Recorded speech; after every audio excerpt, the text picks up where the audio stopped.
Welcome to Mind Files. In my book Aces High, I wrote that I decided to share my story because I was concerned about the collective move backward into a victim mentality. It took me a while to work out how that could have happened, considering back in the 80s there was a massive shift forward into personal empowerment. So, why do I think that people are embracing their inner victim? Let's look at this very popular meme. It says, trauma doesn't make people stronger. It damages their nervous system, hijacks their digestive tract, keeps the person in a constant loop of hypervigilance. To tell someone they are stronger because of trauma is to deny what it costs them to survive. That kind of narrative feeds your victim file. Let's take a closer look.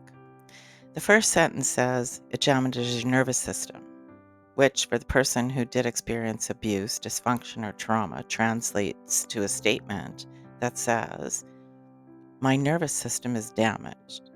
The sentence implies that it's damaged forever. Yeah, not true.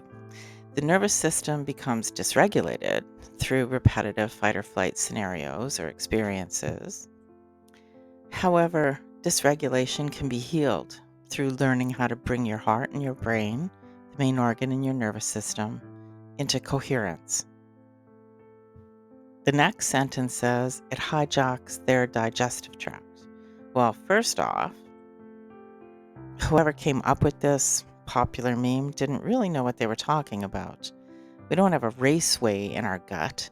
It's not a track, it's a TRACK. It's tract, TRACT.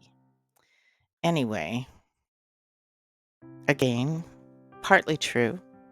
Chronic stress brought on from repeated emotional or physical abuse or trauma disrupts the digestive system because the body's natural response to heightened emotional experiences causes the fight or flight response system to go into action, which temporarily shuts off digestion.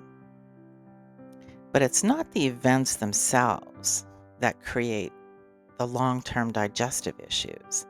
It's the narratives we form in our mind files that get referenced and regurgitated through repetitive focus on them that keeps the digestive system dysregulated.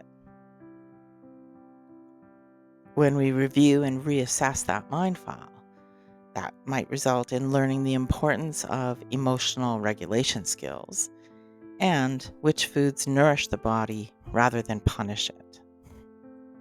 Okay, so the next sentence says it keeps the person in a constant loop of hypervigilance. That reinforces the narrative that there's nowhere that's safe, that people can't be trusted, and that causes us to remain in a state of fear all the time. It's a statement of powerlessness. Again, that's partly true. Chronic abuse does create a negative feedback loop that keeps us in a state of hypervigilance while we're children.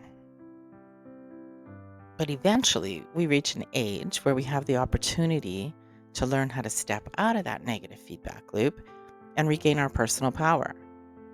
First, by forming a relationship with God, which will restore our sense of safety. And by finding a psychological and emotional learning system, like my Mind Files program, that teaches you how to regain control of your thought processes. Now, finally, the last sentence reads, to tell someone they are stronger because of trauma is to deny what it cost them to survive. Was there an emotional and physical cost? Sure, but that cost is temporary, unless, of course, you choose to hang on to it. You can learn how to heal. You can choose to let go of your victim story. I believe that as you work through your wounds, you do get stronger.